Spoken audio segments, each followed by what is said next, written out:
नमस्कार मंडळी, सर्वांना श्री स्वामी समर्थ। आजच्या व्हिडिओमध्ये आपण खरी वसुबारस कशी साजरी करावी, गायीची पूजा कोणत्या वेळेत करावी, गायीला नैवेद्य काय द्यावा, तसेच या दिवशी काय करावे, काय करू नये, कोणते नियम पाळावेत, तसेच वसुबारस साजरी करण्यामागे काय कथा आहे अशी संपूर्ण माहिती तुम्हाला मी आजच्या व्हिडिओमध्ये देणार आहे। त्यासाठी व्हिडिओ शेवटपर्यंत नक्की पहा।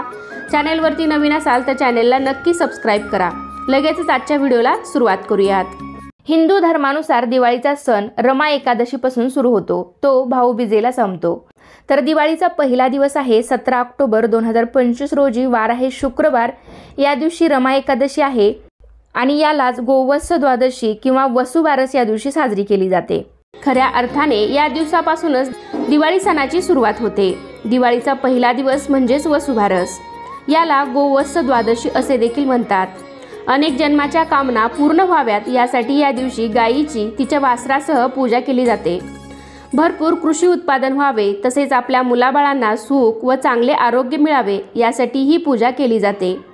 अनेक ठिकाणी या दिवशी स्त्रिया उपवास करतात आणि सायंकाळी बाजरीची भाकरी आणि गवारीची शेंगाची भाजी खाऊन हा उपवास सोडला जातो।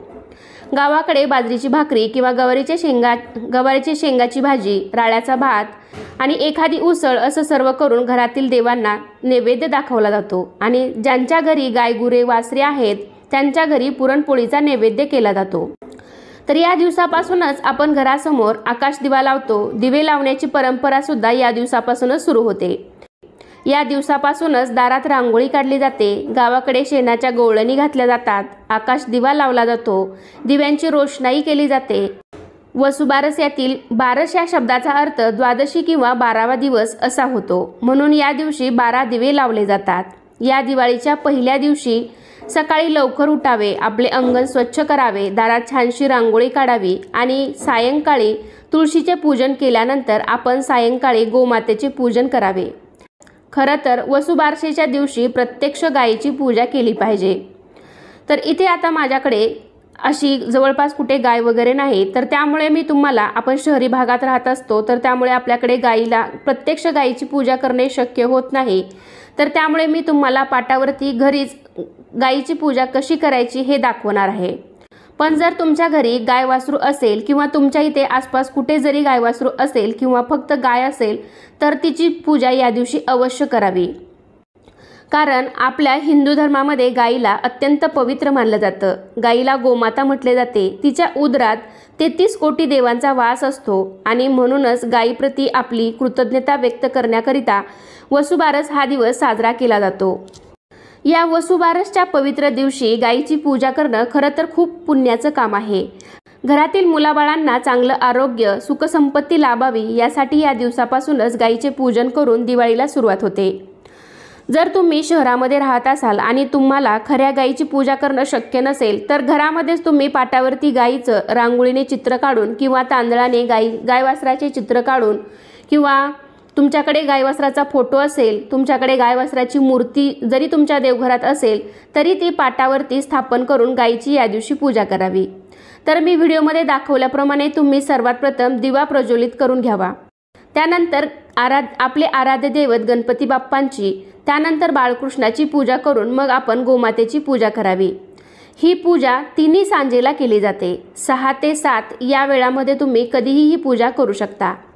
सर्वात प्रथम आपण आपल्या घरातील तुळशीची पूजा केल्यानंतर आपण गायीची पूजा करावी। ही वेळ लक्ष्मीच्या आगमनाची वेळ मानली जाते, कारण गायीला लक्ष्मी स्वरूप सुद्धा मानलं जातं। छोटीशी का होईना पण आपल्या देवघरामध्ये गायवासराची मूर्ती अवश्य असावी आणि नसेल तर तुम्ही या दिवशी ती खरेदी करून तिची स्थापना सुद्धा करू शकता। वसुबारसच्या आधी तुम्ही कधी पण मूर्ती घेऊन या आणि या दिवशी तिची स्थापना करा। स्थापना करण्यापूर्वी गायीला स्वच्छ पाण्याने, पंचामृताने अभिषेक करून मग तिची देवघरामध्ये स्थापना करावी।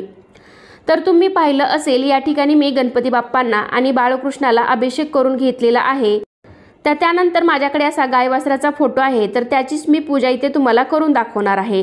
तुमच्याकडे जर मूर्ती असेल तर ती एका तामणामध्ये ठेवून गायीचे पाय आधी स्वच्छ पाण्याने, दुधाने धुवून घ्यावेत। जरी आपल्याला प्रत्यक्ष गायीची पूजा करणं शक्य झालं नाही तरी तुम्ही घरच्या घरी अशा मूर्तीची किंवा रांगोळीने चित्र काढून अशा फोटोची, त्या चित्राची जरी मनोभावे पूजा केली तरीसुद्धा आपल्याला त्याचं पुण्यफळ प्राप्त होतं. ज्यावेळी देव आणि दानव यांच्यात समुद्रमंथन झालं, त्या समुद्रमंथनातून 5 प्रकारच्या कामधेनूची उत्पत्ती झाली. त्यातील नंदा नावाची जी कामधेनू आहे, त्या कामधेनू गायीसाठी हे व्रत केलं जातं. तर या दिवशी सवाष्ण स्त्रिया वसुबारसचा उपवास करतात. तर या दिवशी दिवसभर उपवास करावा आणि संध्याकाळी बाजरीची भाकरी, गवारीची शेंगा, राळ्याचा भात किंवा तुमच्याकडे अजून जे कोणतेही पदार्थ बनवत असाल तर ते खाऊन सायंकाळी गोमातेचे पूजन करून उपवास सोडावा.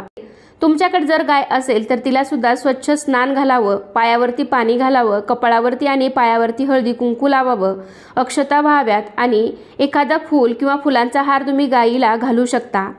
तर ज्यांच्या घरी गाय असते त्यांच्याकडे या दिवशी पुरणपोळीचा स्वयंपाक सुद्धा केला जातो, म्हणजेच पुरणपोळीचा नैवेद्य बनवला जातो आणि तो या दिवशी गायीला दिला जातो. किंवा मग तुम्ही कुठे आसपास जाऊन गायीची पूजा करणार असाल तर मग तुम्ही गूळ, भिजलेली चण्याची डाळ, केळी किंवा हिरवा चारा सुद्धा गायीला अत्यंत प्रिय आहे, तो सुद्धा तुम्ही दिला तरीही चालू शकतो.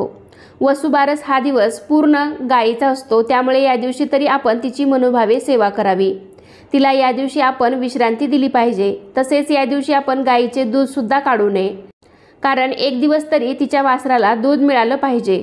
खरं तर हा पाना गायीच्या वासरासाठी फुटलेला असतो, पण आपणच रोज ते दूध घेतो, त्यामुळे एक दिवस तरी तिच्या वासरासाठी हे दूध तसंच ठेवलं पाहिजे.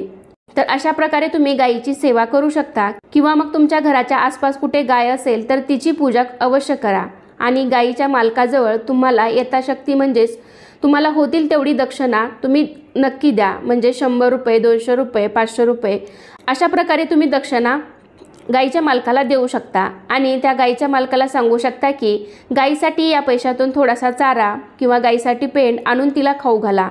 तर या पद्धतीने सुद्धा तुम्ही जरी मनापासून त्या मालकाला दक्षिणा दिली आणि गायीचे संगोपन करायला सांगितलं तरी सुद्धा तुम्हाला त्या पूजेचं पूर्ण फळ मिळतं. आणि अगदीच जर शक्य नसेल तर मग मी व्हिडिओमध्ये दाखवल्याप्रमाणे तुम्ही गाय वासराची पूजा करायची आहे. तर त्यानंतर गायीला वासराला हळदी कुंकू आपण लावून घेणार आहोत. हळदी कुंकू लावून, अक्षता वाहून, फुले वाहून आपण निरंजनाने ओवाळून गायीची पूजा करायची आहे. या दिवशी पाळायचे नियम म्हणजे स्त्रिया या दिवशी दिवसभर उपवास करतात. तर या दिवशी गहू मूग खात नाहीत. तर या दिवशी बाजरीची भाकरी आणि गवारीच्या शेंगाची भाजी खाऊन उपवास सोडतात. तसेच या दिवशी दूध, दुधाचे पदार्थ, तळलेले पदार्थही खात नाहीत. या दिवशी तव्यावर बनवलेले पदार्थही खाल्ले जात नाहीत. प्रत्येक भागामध्ये प्रत्येक सण साजरा करण्याची थोडीफार पद्धत वेगवेगळी असते. तुमच्याकडे ज्या पद्धतीने हा सण साजरा केला जातो त्या पद्धतीने तुम्ही करू शकता. प्रत्यक्ष गायीची सुद्धा पूजा तुम्ही अशीच करायची आहे. घरातील सवाष्ण बायकांनी गायीच्या पायावरती पाणी घालून तिला हळदी कुंकू, अक्षता वाहून गायीला निरंजनाने ओवाळून केळीच्या पानावरती पुरणपोळीचा नैवेद्य खायला द्यावा. या दिवशी गायीची तसेच भगवान श्रीकृष्णाची देखील पूजा केली जाते. वसुबारसची एक सुंदर कथा सुद्धा आहे. तर तुम्हाला या दिवशी जरी काही नाही जमलं तर ही कथा अवश्य ऐका, तुम्हाला त्याचं खूप पुण्य फळ मिळेल. तर आता आपण कथेला सुरुवात करूया. आटपाट नगर होतं. तिथे एक म्हातारी होती. तिला एक सून होती. त्यांच्या घरी गायगुरे, म्हशी होत्या. तसेच गव्हाळी मुगाळी नावाची वासरे सुद्धा होती. एके दिवशी काय झालं, अश्विन मास आला. पहिल्या द्वादशीच्या दिवशी म्हातारी सकाळी उठली आणि शेतावर जाऊ लागली व जाताना सुनेला सांगितले की गव्हाळे मुगाळे शिजवून तयार ठेव, म्हणजे गहू मूग शिजवून ठेव. पण सुनेने भलताच अर्थ काढला व गोठ्यातील गव्हाळी मुगाळी वासरे मारून त्यांचे मांस शिजवून तयार ठेवले. जेव्हा म्हातारी घरी आली, घरी आल्यावर सुनेने पानातील मांस वाढलेले बघून म्हातारी घाबरली. म्हातारीने सुनेला विचारले, हे काय? तेव्हा सुनेने घडलेला सर्व प्रकार म्हातारीला सांगितला. सासू घाबरली. न समजता चूक घडली म्हणून तशीच उठली. देवापाशी जाऊन बसली. प्रार्थना केली, देवा, हा सुनेच्या हातून अपराध घडला, तिला याची क्षमा करा.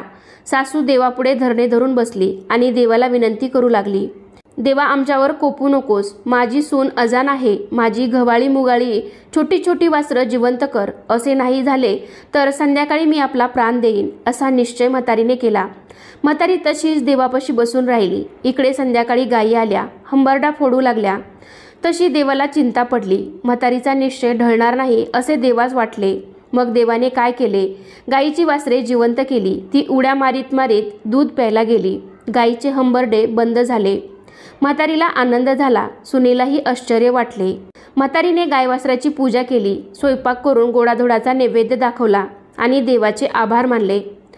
तर अशा प्रकारे ही सुंदर आणि छोटीशी कथा आहे. तर ती वसुबारसच्या दिवशी तुम्ही नक्कीच ऐका आणि जमलं तर मी सांगितल्याप्रमाणे तुम्ही नक्कीच गायवासराची पूजा करा.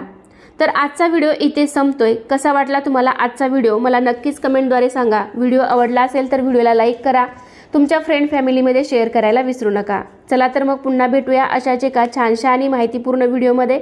तोपर्यंत धन्यवाद. श्री स्वामी समर्थ.